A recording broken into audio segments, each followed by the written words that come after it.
15 दिन रहेगी ससुराल। गुंजा, 2 साल हो गए तुम्हें वेट कराते हुए। अब तुम फाइनली बता दो कि तुम मुझसे शादी करने वाली हो कि नहीं। अरे मैं थक गया हूँ अपनी माँ को टालते टालते। अरे तो मैंने तुमसे शादी करने से कब मना किया है? लेकिन मेरी मम्मी का तुम्हें पता है ना, जब भी शादी की बात चलती है उनका रोना धोना शुरू हो जाता है। तो इसका मतलब तुम्हारी मम्मी तुम्हारी शादी ही नहीं कराने वाली है क्या? यही तो दिक्कत है ना, मम्मी किसी की बात समझना ही नहीं चाहती। उनका बचपन से ना मुझसे बहुत अटैचमेंट रहा है। जैसे ही मेरी शादी की बात चलती है उनका बीपी लो होने लगता है। अब तुम ही बताओ कैसे कहूँ माँ से कि मुझे शादी करनी है। तो ठीक है, मुझे ही मना कर दो। इस तरह से लटका कर रखने का क्या मतलब है? अगर तुम्हें अपनी माँ की चिंता है तो मेरे घर में भी तो माँ बाप है, मुझे भी सबको जवाब देना पड़ता है। अब कल ही शीला मौसी 4 लड़कियों की तस्वीर लेकर आई थी, बड़ी मुश्किल से वापस भेजा है उनको। अच्छा अच्छा, तुम नाराज मत हो। आज ना मैं पक्का पापा से बात करती हूँ घर जाकर। भाभी, जगत ना आज बहुत नाराज हो रहा था। अगर अब भी मम्मी शादी के लिए नहीं मानी ना तो उसकी शादी कहीं और हो जाएगी। आप खुद ही सोचो ना, कोई किसी को कितने साल तक इंतजार कराता रहेगा। तुम चिंता मत करो, पापा जी भी तुम्हारी शादी के लिए बहुत परेशान है। मैं और तुम्हारे भैया आज ही मम्मी पापा से बात करते हैं। जगत की बात भी तो ठीक ही है। कुछ देर बाद भाभी गुंजा के भैया को साथ लेकर अपने सास ससुर से ननद गुंजा की शादी के बारे में बात करने लगती है। शादी की उम्र हो गई है गुंजा की, आज नहीं तो कल शादी तो उसे करनी ही है ना। अब आपको थोड़ा हिम्मत से काम लेना होगा। देखिए, जगत बहुत अच्छा लड़का है। अगर हम इसी तरह से टाल मटोल करते रहेंगे ना तो अच्छा रिश्ता हाथ से निकल जाएगा। और आपको चिंता है ना गुंजा की, आप खुद ही सोचो, जगत के साथ रहेगी तो इस बात की भी पूरी गारंटी है कि वो उसकी खुशी का पूरा ख्याल रखेगा। और हमें इससे ज़्यादा क्या चाहिए? तुम्हारी बात तो बिल्कुल ठीक है बहू।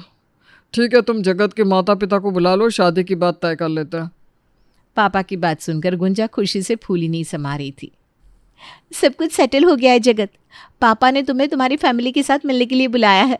अब बस कुछ दिन की बात है और उसके बाद हम दोनों हमेशा के लिए एक हो जाएंगे। रविवार के दिन अपने पूरे परिवार के साथ जगत गुंजा के घर पहुंच गया था। सही बताऊं तो अभी से ही मेरी बिटिया की शादी के नाम से कलेजा कांप रहा है। हम इसकी शादी करने के लिए सिर्फ एक शर्त पर तैयार होंगे कि महीने के 15 दिन इसे यहाँ रहना होगा। अब तुम्हें तो पता ही है ना, सबसे छोटी और सबकी लाडली है गुंजा, और मैं तो जब तक इसे देख ना लूँ मेरा दिन ही शुरू नहीं होता। आप चिंता मत करिए, आपकी बेटी को उस घर में कोई तकलीफ नहीं होगी। आप निश्चिंत होकर विदा कर दीजिए गुंजा को। और ठीक है, हमें इस बात से भी कोई एतराज़ नहीं है। आखिर जन्म लिया है उसने इस घर में।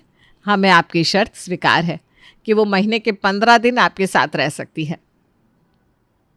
गुंजा के घर से वापस आकर, वो तो लड़की तुम्हारी पसंद की थी इसलिए हमने कुछ बोला नहीं, वरना ऐसी शर्त रखने वाले लोगों के यहाँ मैं अपने बेटे का रिश्ता हरगिज़ ना करता। अरे भाई, ये कौन सा तुक हुआ कि महीने के 15 दिन लड़की उनके घर जाकर रहेगी?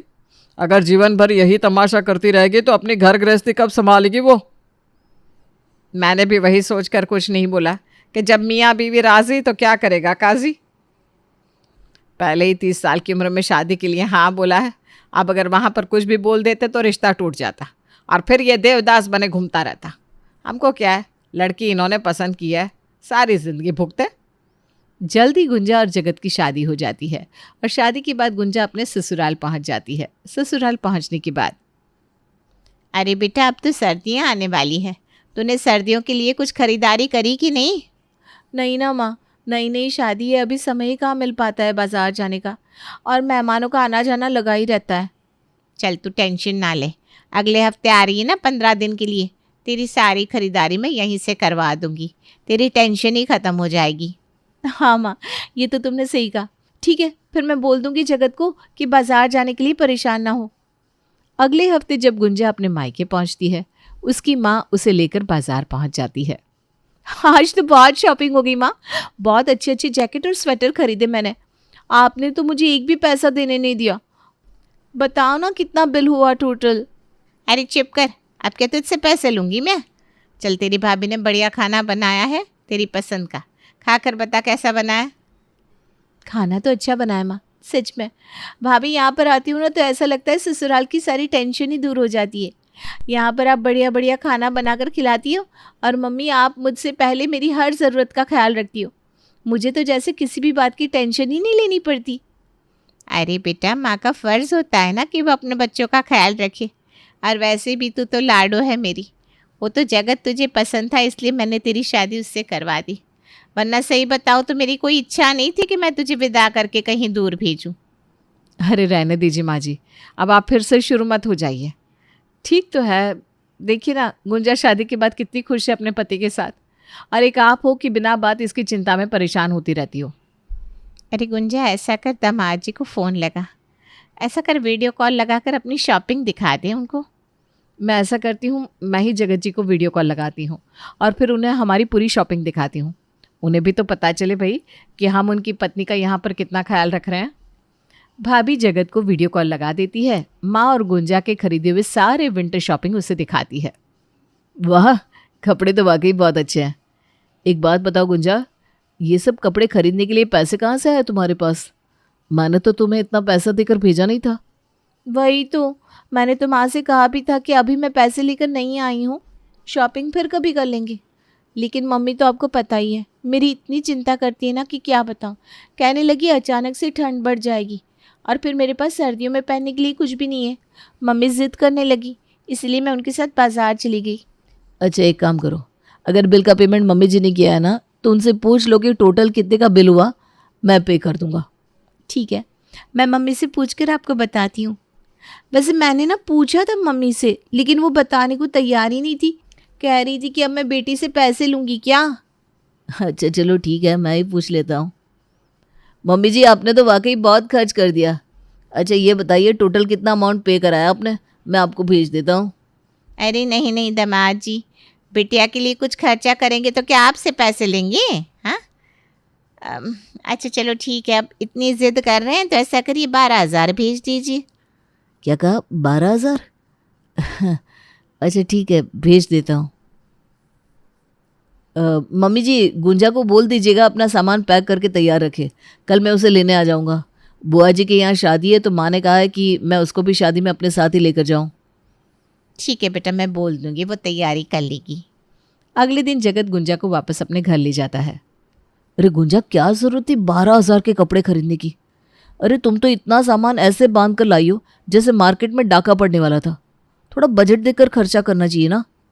अब मैं क्या बताऊँ, मैंने तो मना ही किया था, लेकिन मम्मी है ना एकदम ज़िद पर अड़ जाती है। मम्मी की वजह से मुझे इतने सारे कपड़े लेने पड़े। चलो ठीक है, लेकिन आगे से ख्याल रखना। अरे भाई मैंने कोई बैंक थोड़ी ना ले रखा है, खर्चा थोड़ा समझ के किया करो। मैं तुम्हें कपड़े लेने के लिए मना नहीं कर रहा हूँ, लेकिन आगे से थोड़ा ध्यान रखना।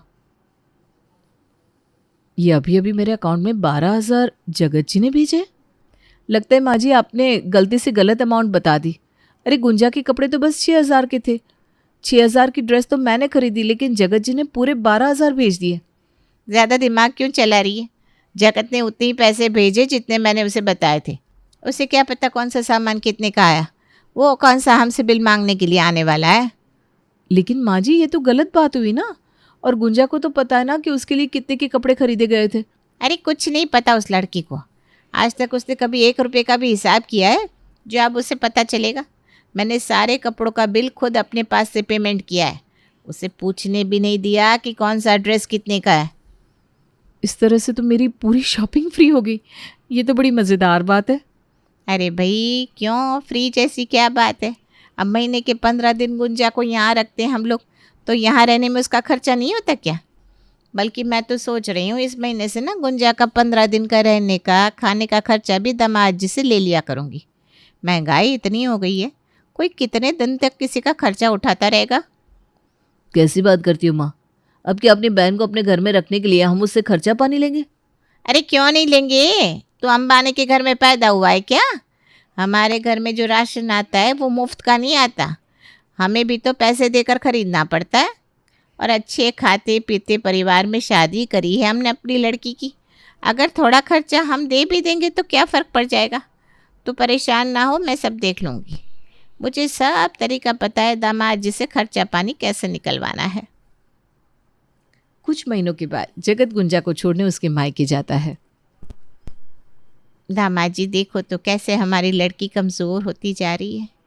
भाई शादी के बाद ना खान पान सही ना हो तो लड़कियों के चेहरे मुरझा जाते हैं, और फिर मुरझाया चेहरा देख कर लोग यही सोचते हैं ना कि लड़की अपने ससुराल में खुश नहीं है। ऐसा तो कुछ नहीं है माँ जी। गुंजा से पूछिए ना, वो अपने ससुराल में खुश है कि नहीं। क्यों गुंजा, हम तुम्हारा ख्याल नहीं रखते? अरे मैंने ऐसा कब कहा? मैं तो एकदम फिट एंड फाइन हूँ। क्या माँ, आप बिना बेकार की बातें करती रहती हैं। अरे बेटा, मैं माँ हूँ तेरी। माँ बच्चों की फिक्र करे तो वो बेकार की बात थोड़ी ना होती है। और देख बेटा, शादी से पहले और शादी के बाद में ना बहुत अंतर आ जाता है। पहले तो बिस्तर पर बैठे बैठे खाती थी, जो मन करता था वो कहकर बनवा लेती थी। अब 5 लोगों के परिवार की जिम्मेदारी है तेरे ऊपर। सबकी पसंद नापसंद का ख्याल रखना, 3 वक्त का खाना बनाना, घर के काम काज, सेहत पर असर तो पड़ता ही है ना। ड्राई फ्रूट के लड्डू बनवा देती हूँ, थोड़े दिन खाएगी ना तो ताकत आ जाएगी। और मेरी एक फ्रेंड है ना, उसकी पड़ोस में गाय का शुद्ध देसी घी मिलता है। थोड़ा महंगा मिलता है लेकिन शुद्धता की पूरी गारंटी है। 2-3 किलो घी भी आ जाएगा ना तो ताकत आ जाएगी और चेहरा खिल उठेगा इसका बिल्कुल। अच्छा मम्मी जी, ठीक है, आपकी बेटी है, जो मन करे वो खिलाइए पिलाइए। अब उसमें मैं रोकने टोकने वाला कौन होता हूँ। सुनिए, कुछ पैसे दीजिए ना मम्मी को। आजकल मम्मी का हाथ थोड़ा तंग चल रहा है। अब मेवे के लड्डू बनवाएंगी तो उसमें खर्चा तो आएगा ना। अब बनवा लीजिए, जो भी खर्चा आएगा मुझे बता दीजिएगा, मैं अकाउंट में पैसे ट्रांसफ़र कर दूंगा। दीपक सुन, ऐसा कर, 4 किलो घी, 2 किलो काजू, 2 किलो बादाम और बाकी का सामान मैंने लिस्ट में लिख कर दिया है। बाजार से सब लेकर आ। और जितना बिल बनेगा ना पूरा दामाद जी को भेज देना। क्या बात है माँ, बेटी पर बड़ा प्यार लुटा रही हो। इतने साल हो गए दीप्ति की शादी को, आज तक उसके लिए कभी मेवे के लड्डू नहीं बनवाया। घर का काम करके उससे कमज़ोरी नहीं आती क्या? अरे चुप कर नालायक, मैं तुम लोगों के भले के बारे में ही तो सोच रही हूँ और तुम मुझे ज्ञान दे रहा है। अरे भाई, मैंने जो इतना सारा मेवा और 4 किलो घी मंगवाया है वो गुंजा के लिए सारा थोड़ी ना है। उससे तो थोड़े से दे दूंगी बस, बाकी तो हम लोग ही खाने वाले हैं। अब तू देख कैसे मैं दामाद जी के खर्चे पर हम लोगों के शौक पूरे करती हूँ। जगत जी, मैंने आपको अभी अभी बिल भेजा है। वो लड्डू बनाने का बिल 5,000 हुआ है। आप कहे तो सब चीज़ों का रेट भी अलग से बता दूँ? अरे नहीं नहीं भैया, इसकी कोई ज़रूरत नहीं है। अब मम्मी जी ने जो सामान मंगवाया है कुछ सोच समझ कर मंगवाया होगा। मैं आपके अकाउंट में पैसे ट्रांसफ़र कर देता हूँ, चिंता की कोई बात नहीं है। 15 दिन आपकी बहन वहीं है, खूब खिलाइए पिलाइए उसे। अब तो ये लगभग हर बार की बात हो गई थी। जब भी गुंजा अपने मायके जाती, उसकी माँ किसी न किसी बहाने से दामाद जगत से पैसे ऐंठने का कोई बहाना बना लेती और फिर उससे पैसे वसूल कर लेती। अरे गुंजा, तेरी तो सारी साड़ी बिल्कुल पोछे जैसी हो गई है। ससुराल में ऐसे कपड़े पहन कर रहती है क्या तू? अच्छी खासी तो है मेरी साड़ी, कहाँ से आपको पोछे जैसी लग रही है? माँ की नज़र से देख, तब तुझे पता चलेगा क्या हाल हो गया है मेरे बच्चे का। मैं तुझे ऐसी हालत में नहीं रहने दूंगी। गुंजा की माँ सेल से सस्ती साड़ियाँ लाकर गुंजा को थमा देती है। ये देख कितनी सारी साड़ियाँ लेकर आई हूँ मैं तेरे लिए। सब एक से बढ़कर एक डिज़ाइनर पीस है, हल्की और कंफर्टेबल। कपड़ा भी ऐसा है कि तुझे पहनकर बिल्कुल भी हैवी फील नहीं होगा। माँ, साड़ियाँ तो अच्छी है लेकिन क्या ज़रूरत थी आपको इतना खर्चा करने की? एक तरफ आप भैया की कम सैलरी के लिए रोती भी रहती हो और फिर जब भी मैं आती हूँ इतना खर्च कर देती हूँ। अच्छा बताओ, कितने रुपए खर्च करके आई हो आज मार्केट में? मुझे पता है पैसे भी आप नहीं लेना चाहती मेरे। हाँ, मुझे भी पता है कि पैसे दिए बिना तुम मानेगी थोड़ी ना। अच्छा चल ठीक है, 4,000 दे दे बस। वैसे तो साड़ियाँ 5,000 की थी, लेकिन कुछ मैं भी तो डालूंगी ना पैसे। पूरे पैसे तुझसे नहीं लेने वाली। हाँ ठीक है माँ, जैसा आप कहो। गुंजा अपने पति जगत से कहती है। जगत, आपको पता है ना माँ कितना प्यार करती है मुझसे। मेरी साड़ियों को देखकर कहने लगी, सारी साड़ियाँ तेरी बेरंग सी हो गई हैं और इसीलिए मेरे लिए नई साड़ियाँ बाज़ार से लेकर आई। आप ना 4,000 भाई के अकाउंट में ट्रांसफ़र कर दोगी? आपको पता है ना थोड़ा हाथ तंग रहता है इन लोगों का। ऐसे माँ से कुछ भी लेना मुझे बिल्कुल भी पसंद नहीं है। अरे यार, ये 15 दिन का मायका है ना, मेरे गले में हड्डी बन के अटक गया है। जैसी साड़ियाँ गुंजा अपने मायके से लेकर आई है, किसी एंगल से 5,000 की दिखाई नहीं दे रही। मुझे तो ये 500 वाली भी नहीं लग रही है। और गुंजा इतनी मूर्ख है कि उसकी आंखों पर माँ के नाम की बस पट्टी बंधी हुई है। इसे कुछ समझ में नहीं आ रहा कि आखिर इसके घर वाले इसके साथ क्या खेल खेल रहे हैं। मगर मैं कुछ भी कहूँगा तो इसे यही लगेगा कि मैं इसके मायके वालों पर इल्ज़ाम लगा रहा हूँ। कुछ दिन बीते थे कि अचानक गुंजा की प्रेगनेंसी की न्यूज़ सबके सामने आती है। दामाद जी, अब तो गुंजा प्रेग्नेंट है। देखिए, अब तो हम अपनी बिटिया को अपने घर पर ही रखेंगे और खूब सेवा करेंगे उसकी। बढ़िया से बढ़िया खिलाएंगी पिलाएंगी, तभी तो रौनक आएगी बच्ची के चेहरे पर। और हाँ, एक मालिश वाली भी लगवा देंगे। जगत जानता था कि गुंजा के मायके वालों ने उसको आराम करने के लिए मायके नहीं बुलाया, बल्कि गुंजा तो जैसे अब उनके लिए एक एटीएम मशीन बन गई थी। गुंजा को लाड दिखाने के नाम पर वो लोग मनमानी कीमत जगत से वसूलते थे और लिहाज के कारण जगत भी बेचारा कुछ बोल नहीं पाता था। गुंजा को अभी अपने मायके में गए हुए 2-4 दिन ही बीते थे कि एक दिन, अरे माँ जी, ये क्या कर रही हैं आप? ये आयरन और कैल्शियम की दवाओं पर से इनका नाम क्यों मिटा रही हैं? अरे तू थोड़ा धीरे धीरे बोला कर। उनका नाम इसलिए मिटा रही हूँ क्योंकि ये दवाइयाँ मैं सरकारी अस्पताल से जाकर लेकर आई हूँ। दामाद जी को क्या पता लगने वाला है? चुपचाप उनका बिल बनवा कर भेज देना इन्हीं दवाओं के नाम पर हर महीने। अभी तो देखना 9 महीने गुंजा यहाँ रहेगी ना, 9 महीने में कितने पैसे वसूल करती हूँ। अपनी बहू से बात करते समय गुंजा की माँ ने ध्यान नहीं दिया कि उसकी बेटी बाहर दरवाजे पर खड़ी होकर उनकी सारी बातें सुन रही है। जगत, मुझे अभी लेने आ सकते हो? तुम ठीक तो हो ना? हाँ, मैं ठीक हूँ, बट प्लीज़ अभी मुझे लेने आ जाओ। और अब ना मैं अपने घर में रहूँगी। मुझे समझ में आ गया कि रोज़ रोज़ मायके आना कोई अच्छी बात नहीं है। ठीक है, मैं अभी आता हूँ। ना जगत ने ज़्यादा पूछा और ना गुंजा ने बताया, लेकिन अंदर ही अंदर जगत जानता था कि आखिर हुआ क्या है।